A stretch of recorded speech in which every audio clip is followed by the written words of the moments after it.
hope everyone's enjoying some lunch. Thank you for joining us today. My name is Lori Valensic. I'm proud to be a part of MD Anderson in many different capacities. I serve as a member of the My Cancer Connection Steering Committee. I'm an MD Anderson volunteer, and I'm also a caregiver. I would now like to welcome you and our fellow participants at the MD Anderson Cancer Centers in Katy, Sugar Land, and the Woodlands. Thank you for joining us for today's luncheon, all of you. Today's session is the first of 6 session series that will focus on wellness-related topics. It is generously funded by the Volunteer Endowment for Patient Support. Before we begin, I would like to bring to your attention that this session is being recorded and will later be available on the My Cancer Connection website. You can refer your friends and family members. We will have time at the end of today's session for questions. There are note cards at your places. Write down your questions, and we will have somebody, one of our staff, come around to pick up the cards from you. It is now my great pleasure to introduce today's MD Anderson expert.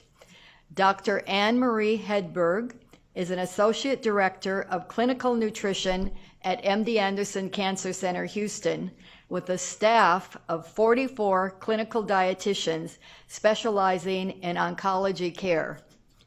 Dr. Hedberg has worked 40 years in clinical dietetics as Assistant Professor, Dietetic Internship Director, and in Healthcare Management.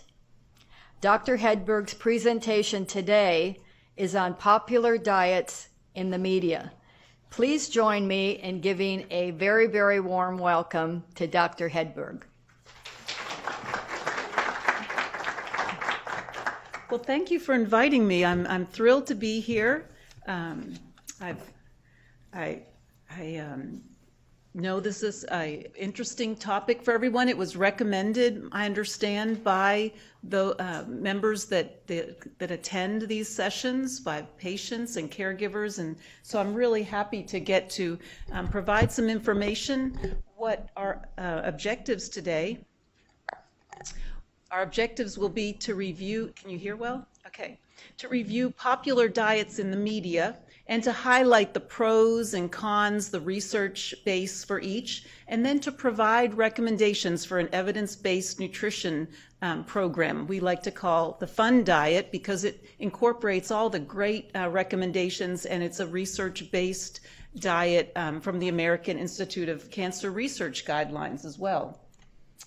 So some of the different popular diets you'll hear about are listed here, and we'll go through each one and just summarize a little bit and try to pull out any good aspects and any type of concerns that we might have. And then we'll pull together the great aspects and give some recommendations. So I hope that's what you came for, and good nutrition guidelines today. So the first diet you'll hear about is the ketogenic diet, or sometimes called the keto diet. It's a very low carbohydrate diet, so it limits significantly whole grain products and fruit. And the major macronutrient consumed is fat, so it's very difficult to follow this diet, and the protein intake is also quite high, so it can be stressful also on kidney function. So if patients are placed on a ketogenic diet, they should be monitored very closely and lab work should be done. There is some research that suggests this type of diet can be helpful in some specific diseases. In particular, for some childhood diseases, there are uses of this diet to evaluate its effectiveness for short periods of time. In addition, it's been shown to have some impact in some research with heart disease risk, but the types of fat should be very well balanced. And also in blood sugar control, again, that needs to be monitored very closely. And in some forms of cancer, such as neuroendocrine, there is some research that has been shown to link the keto diet to some slowed growth in tumors in mice. However, anytime that you're following a diet that very radically restricts certain food groups, you need to talk to your medical provider. So there's a lot of future research needed to understand the potential benefits of this very specific type of diet. And so it is not recommended for cancer prevention. And again, talk to your physician before you would try such a diet.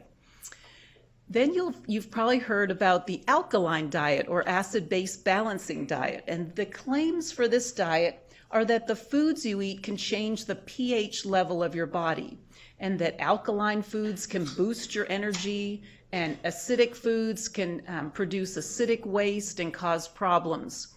Actually, there's no supporting literature for these claims. Foods that you eat do not change the pH of your body. That's very beautifully controlled by your endocrine system, and so we don't recommend that you use your diet to change the pH of your systems. You can have a little change in your saliva or in your urine, but in effect, it does not change the pH for your body. So increased intake of fruits and vegetables is very good, and so that's one benefit of this diet.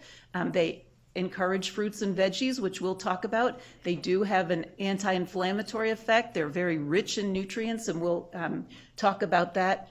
And it does suggest a decreased intake of processed foods, which is better for health, because foods that are very high in fat, sodium, and non-nutritive values, such as you've probably heard it termed as processed foods or junk foods, we do like to limit. So that's a couple of positive aspects of the acid-base balancing diet, but we really do not recommend, again, the purpose of that diet.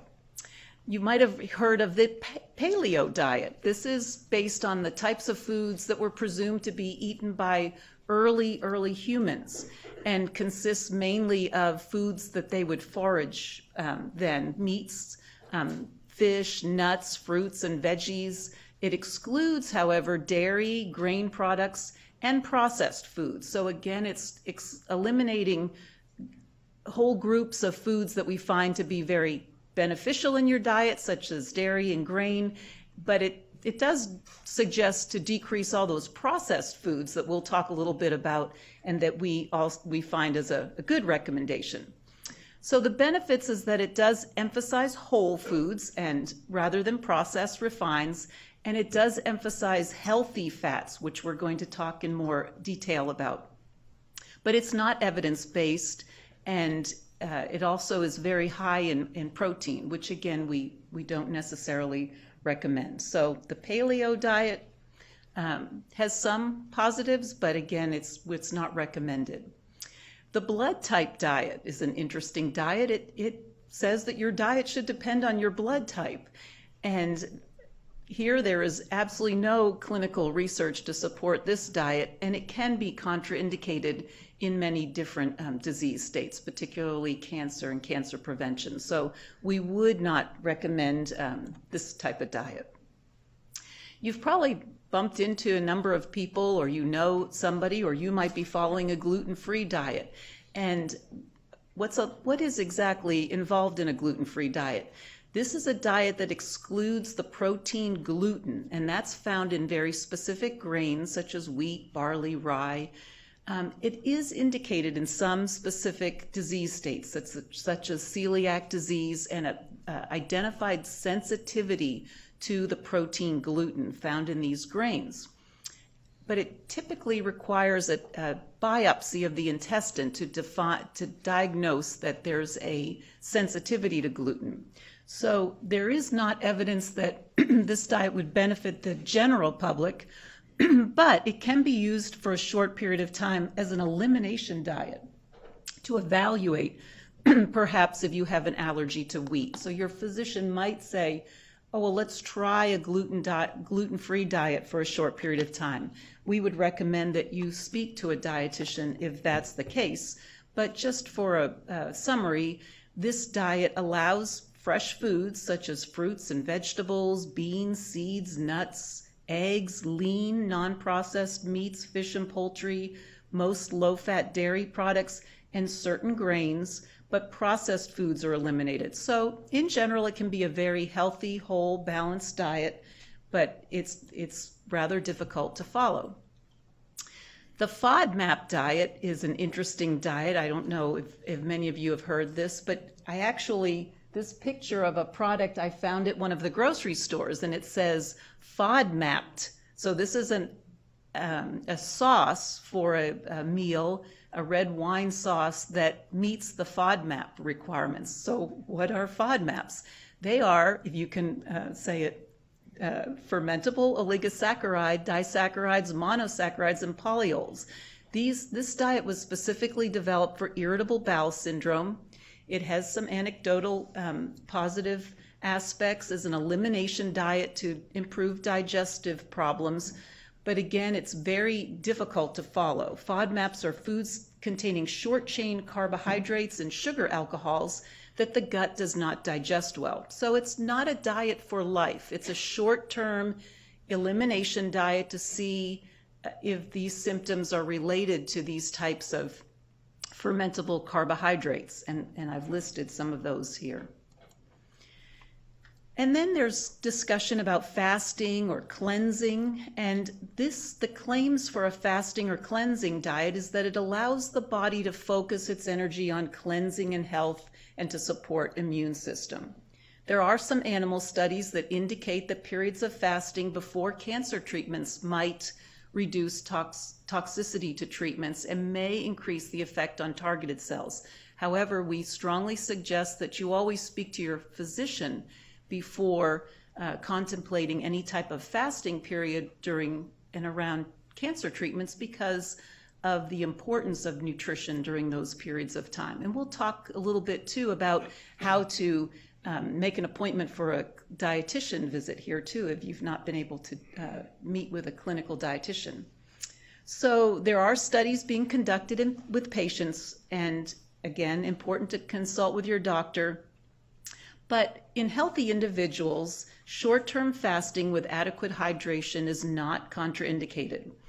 One thing that is important for your blood sugar control and your metabolic health is that you do have periods where you let your system rest, and that's generally while you're sleeping. So there is some indication that eating during the day and not eating for a period of time, so a 12-hour meal period during the day, 12-hour rest from eating at night can help with your circadian rhythm and your metabolic processes. So that's something to consider. A Whole30 diet. I've actually, my daughter actually tried this out, and it's not easy to do, but it is again a type of cleansing diet for 30 days. It's very high in vegetables, natural foods, things that are whole foods, one ingredient type foods. It eliminates many items, such as sugar, artificial sweeteners, additives, all types of junk foods, but other types of some foods that we find that are very good as well. So it's not based on research. Following this diet for 30 days can be very complicated and time consuming, but it's not hazardous for your health. So one benefit is that it really makes you aware of what you actually eat when you have to be so careful about what you're eating for 30 days. The Mediterranean diet, this is a diet that's based on the food practices in Mediterranean countries. There's a food pyramid I have here with a reference. And by the way, you will be able to get a copy of this handout if you put your email address, so don't worry too much about taking copious notes.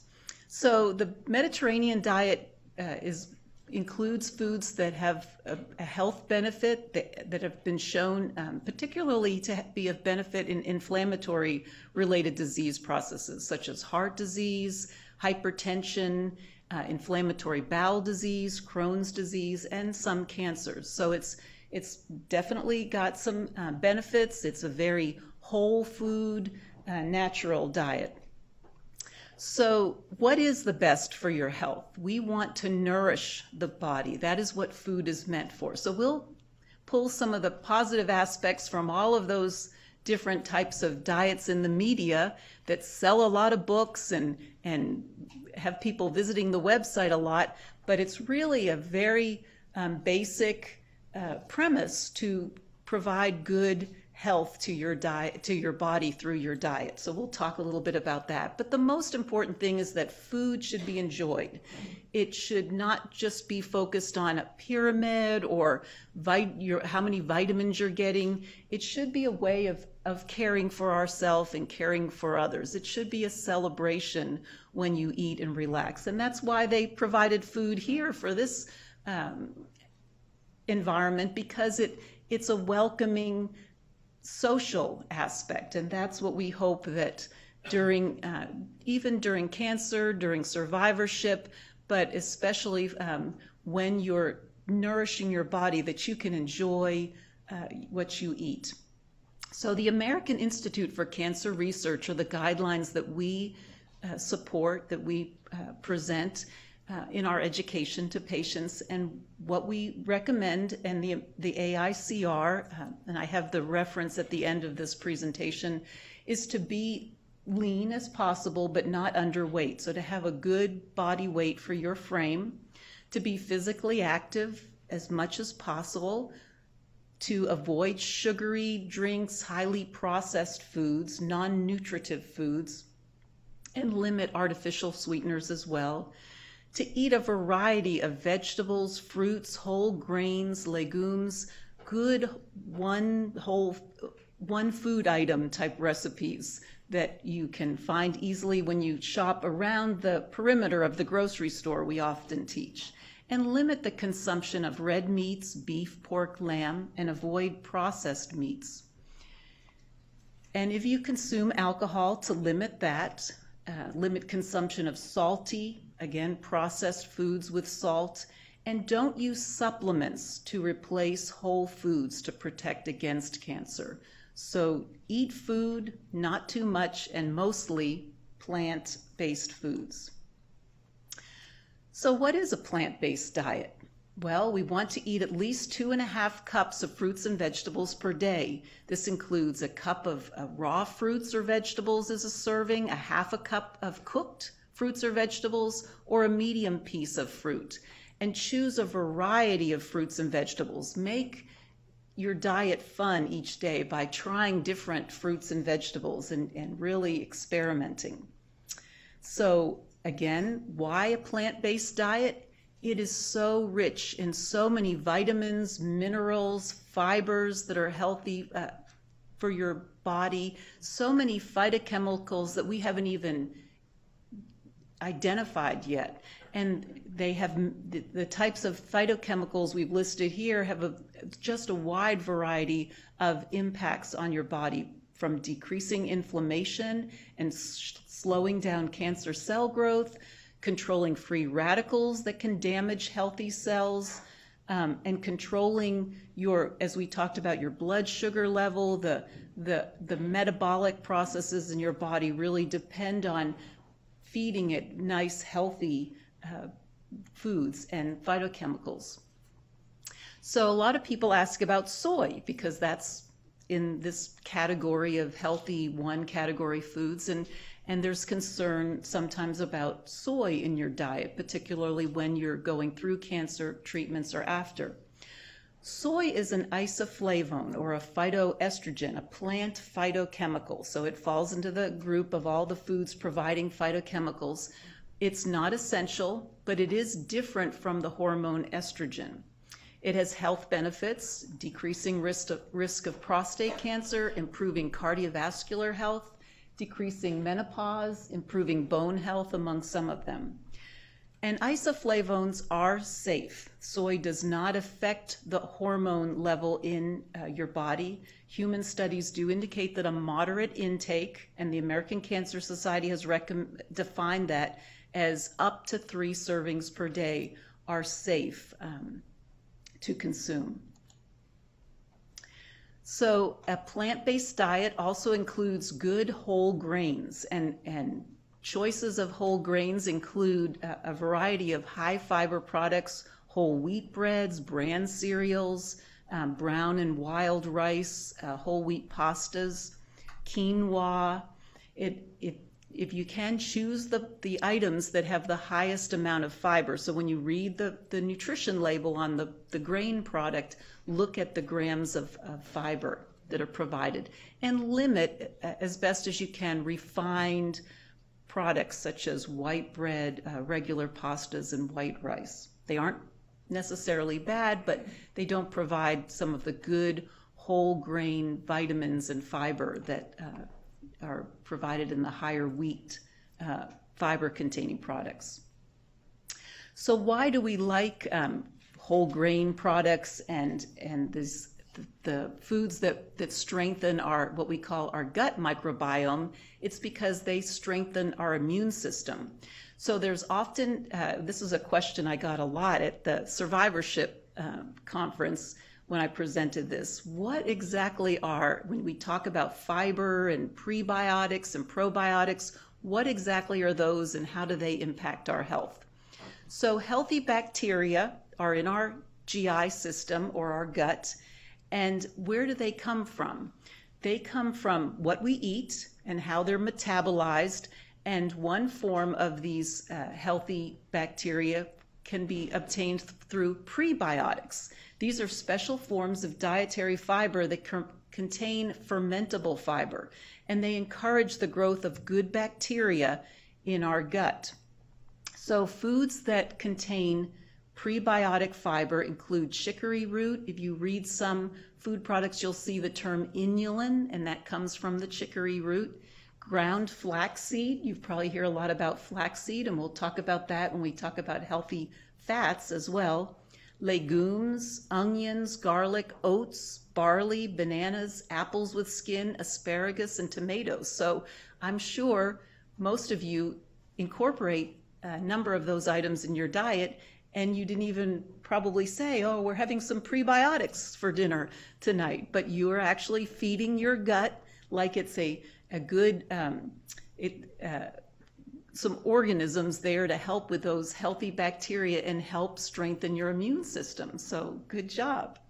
There's also probiotics. These are live bacteria found in fermented foods.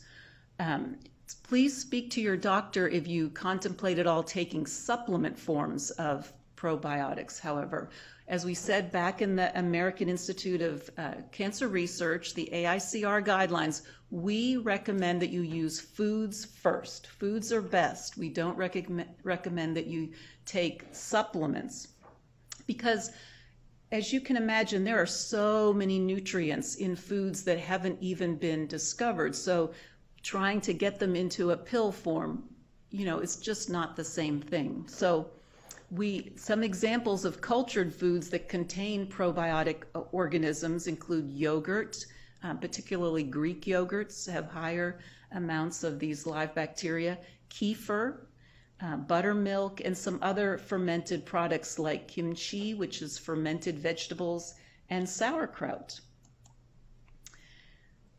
Meat is an important part of your diet, but we don't want you to overdo meat, so it should be on your plate. We often say to keep it down to 1/3 of your plate, but to limit meat portions to less than 3 ounces, which is the size of the palm of your hand or a deck of cards. And please try to limit as much as possible high-fat meats and processed meats, such as hot dogs, bologna, bacon, salami. I always say if foods are fresh and you have to put them in the refrigerator, they're better for you than if you can leave them out on the counter, because they're obviously more salted and more preserved. And please roast or bake your meats. We prefer that you not blacken them with direct contact to the fire, like in barbecuing. Fats. Fats are really healthy if you select the right fats in your diet. And if you emphasize omega-3 fatty acids, you can provide more anti-inflammatory benefits to your diet and to your body. So we recommend including olive, avocado, canola oil, also walnut oil is one, olives, ground flaxseed, very high in soluble fiber and omega-3 fatty acids, chia seeds as well, pumpkin seeds, walnuts, macadamia nuts, pecans, almonds, and avocados. So good sources of omega-3. And in addition, choose high-fat cold water fish when you can, such as salmon, herring, sardines, trout, mackerel, halibut, and tuna. And when you choose your meat, milk, and eggs, grass-fed animals do have a higher content of omega-3s. Omega-6 fatty acids and saturated fats are more pro-inflammatory. So we try to limit this in the diet. So limit saturated fats and large amounts of omega-6 fatty acids found in corn oil, soybean oil, and fried foods. And when you read the packages of processed foods, and when we talk about shopping in the perimeter of the grocery store, around the edges is where the fresher food is.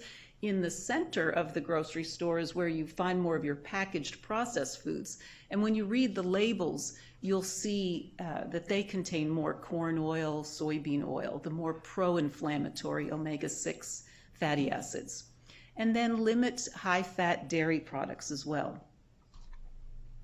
So this is a pictorial example of the types of foods that we're suggesting, the processed foods or low nutritive foods on the left, and to instead try a colorful diet with lots of different fruits and veggies, and try different preparation methods, roasting veggies, and using good omega-3 fatty acids, olive oil, and nice fresh seasonings on them, and experiment beautiful fruits that are in season. Dark chocolate is a good substitute for a sweet water that you can throw some fruit flavor in. And then here's an example of a healthy fruit bar. If you're having trouble with swallowing, or you don't feel like eating a full meal, you might have some fruit bars frozen in the freezer for something to try. Trans fats are a produced fat that's been hydrogenated and is used to solidify and give a different kind of a mouthfeel in processed foods. And we really prefer that you limit foods that have trans fats in them. So this type of fat can raise your bad cholesterol, and it can lower your good cholesterol. It's mainly found in packaged foods and fried foods and shortening. If you buy fried foods, sometimes they reuse the oil, and that can hydrogenate that oil. So try to limit that. Drink lots of fluids. I know you've heard this message before. Mostly water whenever possible. Try to limit, not drink your juices and things, but eat fresh fruit, because you get the fiber and the good nutrients in the fresh fruit. So about 8 or 12 glasses of water per day. And here's a little glimpse at how you can see if you're well hydrated, if you're urinating regularly and it's a lighter color. We talked about the importance of staying active as much as you can. Go for a walk when you can. I know it's hot out most of the time in Houston, but take your water with you. If you can walk somewhere indoors, that's great. But do try to limit sedentary behaviors. When commercial time comes, instead of running to the grocery store, do some movement, get up and dance to the commercials. Alcohol, we talked about limiting alcohol intake. If you do drink, we suggest the AICR guidelines are 1 drink for women, 2 for men. And some cancers are linked to alcohol use. So please also talk to your doctor if you are taking medications, because there can be some interaction. So a lot of information. I hope that I've provided the general overview of a vast number of special diets that are promoted in the media, and just the aspect that you can follow a good, healthy diet. You don't have to be on one of these promoted diets. The good, healthy, evidence-based diet based on the research is what we recommend, and it's based on the American Institute of Cancer Research guidelines. when you're here at MD Anderson and you're seeing your provider in your clinic, we have dietitians across the campus and in the Houston area locations. So I hope that you've taken advantage of seeing a dietitian during your appointment in your clinic and asking all of the nutrition questions that might be on your mind. And we have the phone number here if you need to call to make an appointment, but you can just, when you call to make your appointment in your clinic, you can also ask if you can see the dietitian. There's no additional charge. The dietitians are part of the care by your medical team, and so they're there in all of the clinics available to you. So now we're ready for questions. Question, please. Some baking recipes call for an oil, liquid oil. What's best for? So I'll stay here by the microphone so we can hear. So good question. Pumpkin bread. Yeah. Calls for oil. What is a good oil to use in a recipe that calls for oil for cakes? And recipes. So baking, it's good to bake your own items because then you control the ingredients like you say. And you can use canola oil is a higher omega-3. Walnut oil is wonderful. It has a lovely taste to it. And in addition, you can use some other substitutes for the oil. So you can, peanut oil, yeah, peanut oil is not quite as high in omega-3s as the canola and walnut and olive oil, but it is acceptable. And you can reduce the amount of oil in the recipe and substitute something like applesauce. And there's converters to use part of the oil as applesauce. In addition, you can add ground flax to those recipes, and you might have to increase the fluid a little bit because ground flax is not only very, very high in omega-3s, it's very high in soluble fiber. So you put that beneficial prebiotic in your pumpkin bread and add a few walnuts, and that's real healthy too, but you also get some other health benefits. So, and that adds some fatty acids there too. Okay, we have a few other questions. Thank you for your questions, sir. We've got several. It's great to see. Dr. Hedgeberg, Right. Thank you so much for Thank you. a fabulous presentation. Can you elaborate on almond milk? Almond milk is fine. A lot of them are sweetened. So if you're watching the amount of sugar in your diet, that is something you might pay attention to. So when you read the almond or soy milk containers at the grocery store, look at the amount of carbohydrate and if the sugar is one of the ingredients.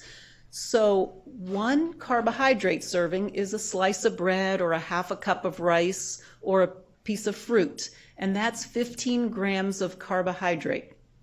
So when you read the almond milk or soy milk, look and see how much carbohydrate. If sugar's added, it can contribute a lot of simple carbohydrate that we try to limit. When you read labels, when we talked about fiber and prebiotics, look at the amount of total fiber in the item. And you can subtract that from the total grams of carbohydrate to get a carbohydrate for that serving, because we want the carbohydrate from the good fiber is real healthy, like we said. So that's why when you look at a whole grain piece of bread, the total carbohydrate might be the same as the white bread, but the whole grain contributes a good amount of fiber. So simple sugar that's added to products is not as healthy, and so that's what we would like to limit. So if you can use unsweetened almond milk, that would be great. Okay. Flaxseed has estrogens. Can cancer patients with estrogen-sensitive cancer eat flax seeds? So that's a good question. I would say at this point, I've not heard that estrogen and flax is similar at all to human estrogen. The same thing as we talked about with soybeans. So I really am not familiar with estrogen in flaxseed. So that would have to be something that we'd have to look into, but I would say it's similar to the information from the American Cancer Society that phytochemicals that are in soy, for example, do not have an estrogenic effect like human estrogen. What is your view on juicing? Occasional, 1 to 2 times a week? What are your thoughts? So juicing is good, and it has a place if that's the best at the time that you can tolerate the nutrients from the fruit. But as you know, when you juice, you lose a lot of that good, healthy fiber. So if you can eat whole fruit, that's what we recommend more.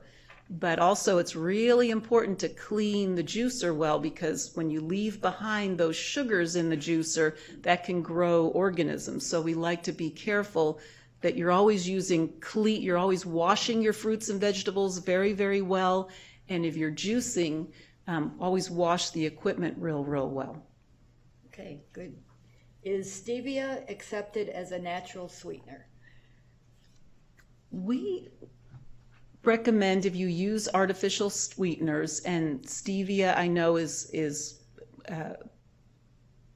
considered maybe not as artificial as some of the other chemical sweeteners, but again, we recommend whole foods and natural foods. So I would say it's not something that's bad to use, but I would limit generally non-nutritive sweeteners. We try to limit to maybe 3 portions per day. So to keep it lower, and try things without the stevia first and see what you think, and try to use just a little bit when you use that.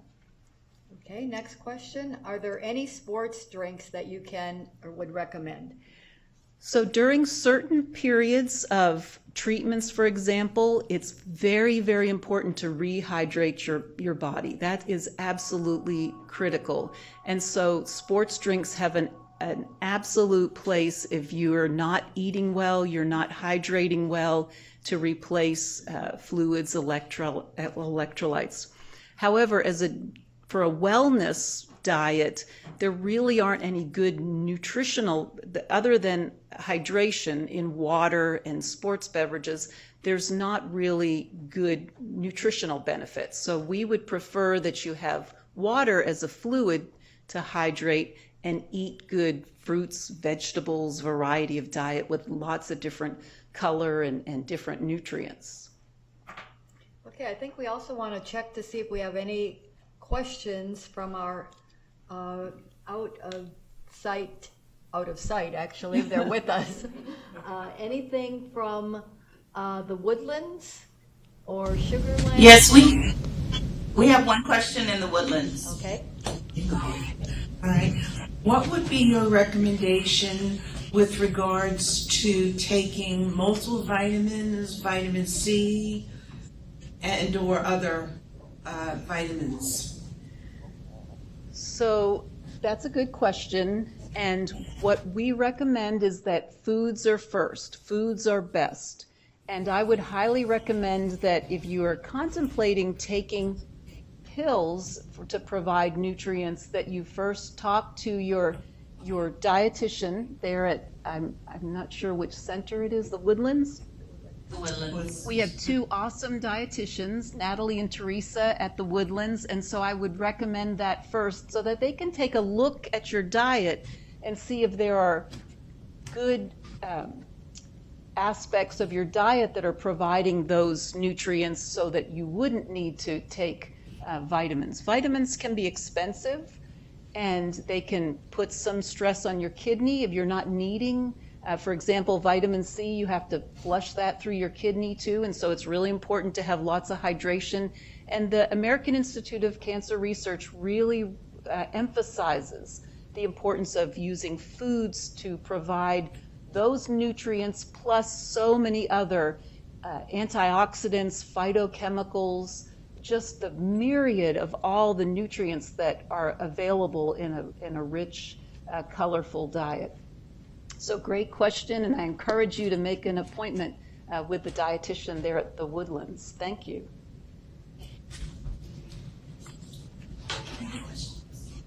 So, a question. Got one more in the Oh, waiting sure. list. Yes, I wanted to ask about using the supplement Ensure. With my treatments, I lost my sensitivity to taste and lost my appetite. So I was having trouble really eating a well-rounded diet, and I was wondering if you would recommend or approve of using the supplement Ensure, which I like a smoothie with fruits blended in with Ensure. How do you feel about that? Absolutely. So you're making an excellent point. During certain treatments, when you are unable to meet your nutrition needs through regular whole foods, there are a lot of different options. Juicing is one that we talked about, making smoothies, the supplement beverages that are available over the counter. Those are absolutely indicated during those times. And also, I would encourage you to talk with the dietitian in your clinic or at the Houston area locations so that the dietitian can look at your weight changes, your ability to consume different foods, and to also offer some other suggestions that can help. So that is definitely, those type of products have a place in your diet. We want you to meet your overall nutrition needs throughout your treatment, so absolutely. Another question here is in regards to taking probiotic pills and live organisms. Again, we don't recommend that. We recommend using foods first. And if you're contemplating that at all, you really should talk to your oncologist that you're seeing, talk to the dietitian in the clinic. We recommend that, in fact, yogurt can be used as an excellent item for smoothies. And so that's something that contains those live bacteria and also is a nice soothing type of beverage, kefir or yogurt in a smoothie or by itself. So this is a good question, that the good bacteria in yogurt do not live through the acid in your stomach. And again, your acid in your stomach is fairly low, and so some of those bacteria probably do not survive that. But again, if you're taking a pill, it's the same type of aspect. So I can tell you that there's a research project that we were presented just recently, very exciting news about fecal transplants, to get good healthy bacteria into the gut. And so the physician that was presenting this is research, so we're not talking about fecal transplants here, but through the presentation, he was talking about different forms of kefir and using that, and they were looking at the bacteria in the stool. So they did find that bacteria were obtained through these types of food products. So I would still recommend foods first and not taking supplements in place of foods, and to talk to your doctor before you consider taking supplements. Okay. So this is a question in specific about diabetes and kidney disease, and diets for these diseases are conflicting with the general diet. So this is why we have dietitians, because we study and learn, and I want you to know that Lori's also a dietitian, so she can always join in and make a recommendation. But during any type of disease, like diabetes, like kidney disease, like heart disease, there are some considerations that need to be made in regards to that aspect of your diet. But you can eat a good, healthy diet and also manage those chronic diseases. The types of fats you eat are very important. The types of carbohydrate and amount that you eat are very important. But it's important that you have good, healthy nutrition during any of those chronic diseases. Just like during cancer, the nutrition from food is to nourish your whole body and to be a comfort to you. And we would love to work with you to work in controlling those situations, but also providing the best nutrition for you. So there doesn't have to be a conflict. It's all about moderation, and we can plan a diet around healthy eating and your food preferences and your medical and oncology situation.